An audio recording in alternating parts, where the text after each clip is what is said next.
قد ما اقدر ان انا اقول لكم وزعي كمان الكهرباء بتاعتك، واللمضه الحمراء ضروري في الصيف في الشتاء، ضروري. انا باكد لك عليها، ما تقوليش لا لا الجو حر مش هبتدي ان انا اشتغل بلمضه حمراء. لا، اشتغلي بلمضه حمراء اول اسبوع، ده ضروري ضروري للكتكوت.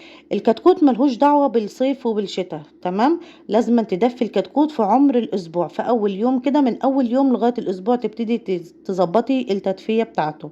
زي ما انتم شايفين انا ببتدي ان انا وزعت اللونات بتاعتي وبدات ان انا افرش السلكات. ما ينفعش ان انا اسيب السلكات على السلك بتاعها، لازم ان انا افرشها كراتين. وبعد الكراتين ممكن تحطي نشاره او تحطي تبن الموجود عندك، تمام؟ اللي انا برشه معاكم ده طريقة استقبال الكتكوت الصحيحة، هنتابعها النهاردة مع بعض كده بخطوات تكون بسيطة جدا وسهلة لأي واحدة مبتدئة إن هي تربي كده أو إن هي تستفاد. يعني كلنا بنحب نعمل مشاريع، نحب نزود دخلنا. فالنهاردة إن شاء الله هنستقبل كده الكتكوت مع بعض، وهنشوف طريقة استقبال الكتكوت الصحيحة علشان إن شاء الله كده تطلعي كده بدورة فراخ في منتهى الجمال. لو أنت حابة تعمليها مشروع أو لو حابة كمان تربيها في البيت، هنتكلم إن شاء الله في كل التفاصيل. ولو في أي تفاصيل نسيت ان انا اقولها اكتبي لي كده في الكومنتات، وان شاء الله هرد عليكي على طول، تمام؟ نصلي على رسولنا الكريم عليه افضل الصلاه والسلام، ونبتدي كده نتكلم مع بعض شويه. اول على قد ما هي فيها مكسب فيها خساره برضو كتير، تمام؟ وهنا برضو بنسمي الله وبنقول على حسب رزقنا، وبنتوكل على الله وبنبتدي ان احنا نشتغل والباقي على ربنا، تمام؟ بنعمل اللي علينا والباقي كله على ربنا. طيب هنبتدي نعمل ايه؟ لو انت هتبتدي تشتغلي في سلكات هتعملي زي ما انا بعمل كده. اهم حاجه التطهير، تطهري المكان بتاعك كويس جدا. وابسط امور التطهير، مش هقولك ان انت طهاري تجيبي مواد تكون غاليه ولا اي حاجه، لا، هو الكلور. هتبتدي ان انت تحطي الكلور، هتغسلي الاول السلكات بتاعتك بميه، وهتبتدي ان انت تطهريها عادي بالكلور، هترشيها كده بالكلور وهتسيبيها في حدود يومين ثلاثه كده، وهتبقى معاكي في منتهى الجمال لغايه ما تنشف خالص وهتبقى جميله جدا. هتبتدي ان انت تشتغلي على طول. طيب الكتكوت ملهوش دعوه بالصيف وبالشتاء، تمام؟ لازم تدفي الكتكوت في عمر الاسبوع، في اول يوم كده، من اول يوم لغايه الاسبوع تبتدي تظبطي التدفئه بتاعته. زي ما انتم شايفين انا ببتدي ان انا وزعت اللونات بتاعتي وبدات ان انا افرش السلكات. ما ينفعش ان انا اسيب السلكات على السلك بتاعها، لازم ان انا افرشها كراتين. وبعد الكراتين ممكن تحطي نشاره او تحطي تبن الموجود عندك، تمام؟ اللي انا برشه معاكم ده دي بودره بلاط. ممكن ان انت ترشي جير مطفي ترشيه عادي، تمام؟ وممكن ترشي بودره بلاط. المتاح عندي بودره بلاط. الشكاره بتجيبيها الشكاره كبيره بتكفي معاكي في حدود دورتين، بتكفي معاكي فتره يعني. والشكاره ب25 جنيه. معلش بقى اعذروني على هزه ايدي لاني انا ماسكه التليفون بايد وبصور بايد، تمام؟ ببتدي ان انا ارش الكراتين بتاعتي كلها بودره البلاط. وكمان بودره البلاط بيحطوها على العلف، فما فيش فيها اي ضرر خالص ان الكتكوت يبتدي ينقر فيها او ياكل منها، تمام؟ فما تخافيش خالص من الخطوه دي. طيب انا مش متاح عندي تبن دلوقتي، فانا هستقبل الكتكوت بتاعي زي ما انتم شايفين كده. كمان بوريكي الارضيه رشها بودره بلاط، تمام؟ بودره البلاط كويس جدا، مطهر حلو. وكمان زي ما قلت لك الكتكوت لو كل منها ما فيش اي ضرر منها نهائي. ابتديت ان انا استقبل الكتكوت بتاعي. كتكوت لازم تجيبيه درجه تكون كويسه جدا، تكون حلوه معاكي. نوع الكتكوت اللي انا جايباه كتكوت قب. فالقب انا بشتغل بيه حلو قوي وفي منتهى الجمال، بس اهم حاجه خدي بالك من الغش، لان في تجار حتى لو انت متعوده ان انت تجيبي منهم ساعات بيبقى في دفعات تجيلهم مش كويسه، فممكن تخسري كل التعب. وده حصلت معايا كتير جدا وخسرت فيها كتير جدا، تمام؟ الخساره وارده علينا يا بنات. فيعني في منتهى الجمال، معلش ان انا بقول يا بنات لان برضو الشباب ممكن تستفاد جدا من المشاريع دي.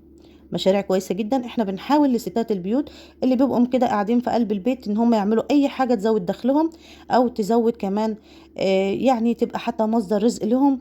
وغير كده كمان بيبقى كمان حاجات حلوه قوي جدا في بيوتنا، بتوفر علينا مبالغ جامده جدا وبتبقى موفرينها، تمام؟ طيب استقبلت الكتكوت بتاعي على ايه؟ على ميه بسكر، تمام؟ نص معلقه سكر على رتل ميه. ودي كان استقبال الكتاكيت بتاعتي على علف.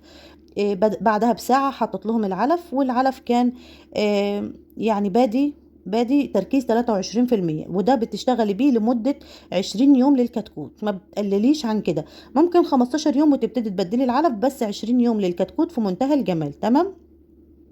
طيب انت بقى على حسب ما انت حابه تشتغلي، هتشتغلي بحاجات طبيعيه بمواد طبيعيه او هتشتغلي بالادويه. تمام. معاكي دي ومعاكي ديت. الادويه هنا بفضلها للكميات، يعني لو انت هتبتدي تشتغلي بالمشروع بتاعك من اول، حتى نبتدي كده نقول من اول 60 فرخ 100 فرخ في الحدود دي، اشتغلي بالادويه. تمام. ما تنسيش الادويه، لازما الادويه لان في سموم للعلف ولازما تاخدي بالك من الخطوه دي. تمام. هنا برضو ممكن تشتغلي مع الأدوية حاجات طبيعية، حاجات طبيعية ما تستغنيش عنها خالص، وهي زي التوم والبصل وزي مواد تانية كتير هنبتدي ان احنا نتكلم فيها مع بعض ان شاء الله في فيديوهات كتيرة. تمام. هنا بوريكي العلف هنا مش هقولك على اسم معين لان كل منطقة لها اسم معين للعلف، بس احنا بنشتغل بتركيز 23% لمدة 20 يوم للكتكوت، بتاخدي نتيجة في منتهى الجمال.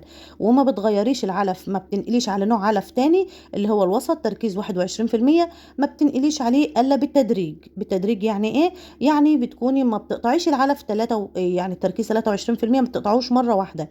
يعني ممكن من سن 15 يوم للكتكوت تبتدي ان انت تحطي من ده على ده. تمام. الخمس ايام دولت لغايه ما الكتكوت يبتدي يتعود على تركيز 21% علشان تتجنبي اي اخطاء. مع التكرار ان شاء الله هتتعودي، لان انا كنت زيك بالظبط، يعني واحده واحده هتبتدي تتعودي على الخطوات ديت.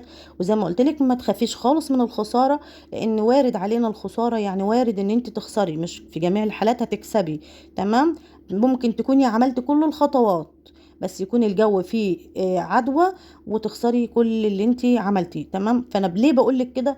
علشان يعني دي روح، واول ما تشتغلي فيها ما تبتديش تقولي ده انا هكسب ملايين وهدخل في الموضوع واكسب ملايين. لا، بتبتديها خطوه خطوه. ممكن تقولي طب وانا ليه ادخل حاجه اخسر فيها؟ انا مش حابه. طول ما انت قاعده مش هتجازفي ومش هتخشي في اي موضوع. لا، جازفي وادخلي وتوكلي على الله، وان شاء الله ربنا هيرزقك. هي فيها رزق حلو جدا ورزق في منتهى الجمال. بس ليه انا بدات بالخساره؟ علشان يعني برضو هي دي برضو حاجه كده بتكوني حطاها قدام عينك، ان كل حاجه فيها مكسب وخساره. تمام. اعملي خطواتك ان شاء الله ربنا هيكرمك. ماشي على الخطوات ديت. طيب بعد الميه بسكر بتبتدي التاجر اللي انت شاريه منه الكتاكيت بيديلك دواء استقبال للكتكوت. تمام. ممكن تستخدميه عادي. اهم حاجه ممكن تستخدمي مع السكر، مع الميه بسكر تستخدمي كيسين محلول جفاف لرتل الميه. كيسين محلول جفاف، وبعد ما يخلصوهم خلاص. تمام. بعد ما يخلصوا الميه تبتدي تشتغلي في دواء الاستقبال. تمام. ماشي ان شاء الله معانا كده، وان شاء الله هتستفادي كتير. بنحاول كده على قد ما اقدر ان انا اقول لكم وزعي كمان الكهرباء بتاعتك، واللمضه الحمراء ضروري في الصيف في الشتاء، ضروري. انا باكد لك عليها، ما تقوليش لا لا الجو حر مش هبتدي ان انا اشتغل بلمضه حمراء. لا، اشتغلي بلمضه حمراء اول اسبوع، ده ضروري ضروري للكتكوت. تمام. اهم حاجه زي ما قلت لك انا باكد لك على اللمضه الحمراء. وزعيها كده كويس وغطي المكان بتاعك، دفيه. لو المكان عندك دافي انت اللي بتشوفي بقى المكان هنا وبتبتدي ان انت تظبطيه. الكتاكيت اول ما بتلاقيها ملمومه تحت اللنده كده بتعرفي ان الجو كده برد عليهم، بتبتدي ان انت تغطي السلكات بتاعتك. لو انت هتعملي في السلكات. طيب هتبتدي تربي في الارضيه نفس الحكايه ونفس التدفئه، نفس توزيع الحراره توزعيها برضو بالظبط لونات حمراء. ان شاء الله كده هنستفاد كتير من بعض. واي سؤال عندك اسالهوني، اكتبي لي كده في التعليقات وانا ان شاء الله هجاوبك على طول. اتوكل على الله وربي. تربيه في منتهى الجمال، تربيه الطيور في منتهى الجمال، حلوه قوي، وهتشجعك كمان وهتزودي دخلك وهتعملي اكتفاء ذاتي لنفسك في بيتك كمان. يا رب اكون فدتك النهارده، وان شاء الله مكملين مع بعض، مش هنعمل اكتر من اللي احنا عملناه ده. واشوفك في رعايه الله وفي حفظه في امان، والسلام عليكم ورحمه الله وبركاته.